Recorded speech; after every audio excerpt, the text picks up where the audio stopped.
শহরের হাজার টাকার খাবারের চেয়ে গ্রামের এই সাধারণ রান্নার যে স্বাদ কতটা আলাদা তা শুধু খেয়েই বোঝা যায়। আজকে ভিডিওটা শেষ পর্যন্ত দেখার অনুরোধ রইল। আসসালামু আলাইকুম।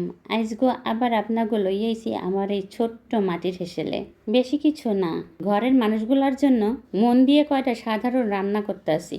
গরম গরম ভাত, কুমড়া ভাজি, পুঁই শাক ভাজি, আর থাকবে চিংড়ি মাছ দিয়ে পুঁই শাকের ঝোল। গ্রামের রান্নাঘরে দামি দামি মশলা কিন্তু লাগে না, লাগে শুধু যত্ন আর একটু ভালোবাসা দিয়ে রান্না, আর আপন মানুষগুলোকে খাওয়ানোর তীব্র ইচ্ছা। সেই ইচ্ছা থেকেই আজগো এই রান্নার আয়োজন করছি। রান্নার প্রতিটা ধাপ আপনাকে দেখামু, তাই ভিডিওটা শেষ পর্যন্ত দেখেন।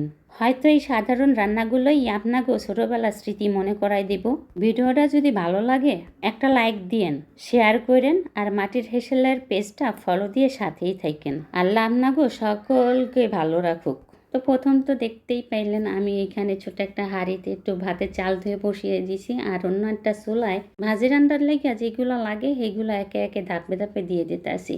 তো যেটা কইতে চাচ্ছিলাম যে এই যে ছোট্ট ছোট্ট যে মাটির চুলা যে কাঠ দিয়ে রান্না করা হয়, এটা কিন্তু আসলে খুব সহজ একটা কাজ না, এটা কিন্তু অনেক কঠিন একটা কাজ। একটু পরপর চুলাটা নিভে যায়, কাঠটা ঠেলে আবার ফু দিয়ে জ্বালাতে হয়। এই যে চুলাটা জ্বালানো নিয়ে কতটা হ্যাজেল পোহাইতে হয় এটা তো আপনাগুলোকে শেয়ার করা হয় না। আর এই যে একটু পরপর যে চুলাটা নিভা যায় আর এইটা ধরাইতে যায় আবার কতটা কষ্ট হয় এটাও তো আপনাকে দেখানো হয় না। আপনারা খালি কয়টা মিনিটের ভিডিও দেখেই চলে যান, একটা লাইক করেন না, একটা কমেন্ট করেন না, শেয়ার করেন না, আর পেজ তো ফলো করা তো দূরের কথা। যাই হোক, এই যে দেখেন আমি কত কষ্ট করে ধরাইয়া এখন আমি ভাজিটা বসাই দিতেছি।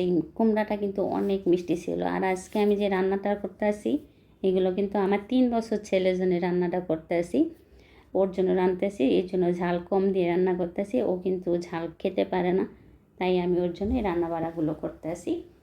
তো কুমড়া ভাজিটা আমার হয়ে গেছে, আমি এটা নামাই নিছি। আসলে এগুলো খুইয়ে দেওয়ানোর কিছু নাই, এই ভাজিটা যে করার রেসিপি আপনারা সবাই পারেন, এটা ঘরোয়া একটা রান্না।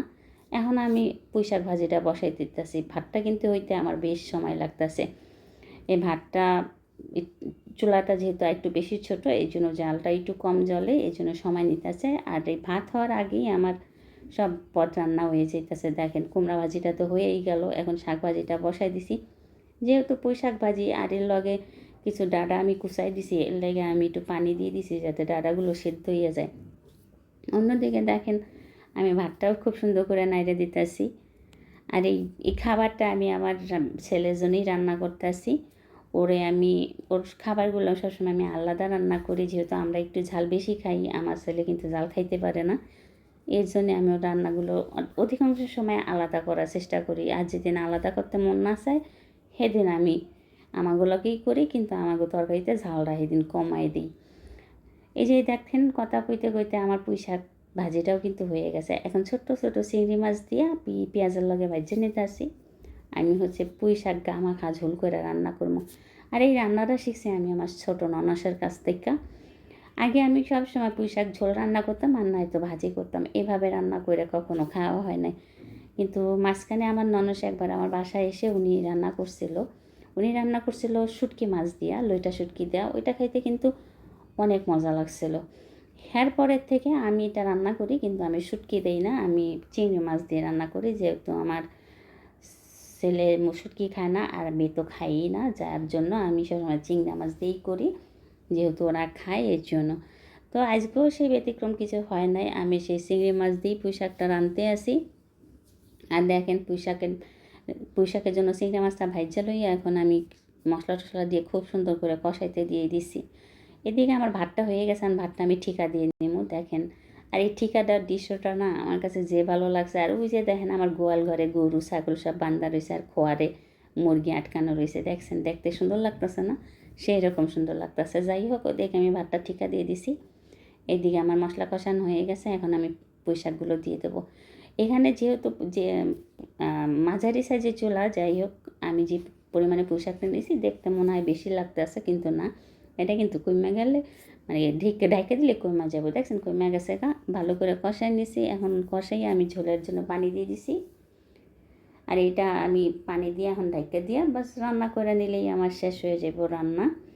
আর চুলা জালটা দেখছেন কী সুন্দর করে জ্বলতেছে। এইদিকে আমার ভাতটা উঠাই নিতেছি, মাছ ঝরানো শেষ। এখন দেখেন ঢাকনাটা তুইলা ভাতগুলো ঢাকন থেকে ছাড়াইয়া রেখে দিতেছি। আর অন্যদিকে আমার ভাজি ভুজি দেখেন রাইন্দা আমি কি সুন্দর করে ঢেকে দিতেছি। ভাতগুলো দেখি সুন্দর ধোয়া বেরিতেছে, দেখতে ভালো লাগতেছে। যেহেতু আমরা শহরের মানুষ, আমরা সবসময় রাইস কুকারে ভাত রান্না করে অভ্যস্ত, তাই এইখানে রান্না করতে কিন্তু আমার ভীষণ ভালো লাগতেছে। আর এই রান্নাঘরটা আমি খুব শখ করে বানাইছিলাম। রান্নাগুলোকে আরও একটা সেট আপ নতুন করে বানাবো, সেই প্রিপারেশন চলতে আছে। আশা করি ওই রান্নাঘরটাও রেডি হইলে এরপর থেকে ওই রান্নাঘরেও রান্না দিব। আমার পুঁইশাক রান্না কিন্তু হয়ে গেছে। এখন আমি কিন্তু ভাতগুলা বাইরে নিতেছি। দেখেন ভাতগুলা খুব সুন্দর ঝরঝরা হয়েছে আর কি রান্না। আর খুব পারফেক্টভাবে ভাত হয়েছে।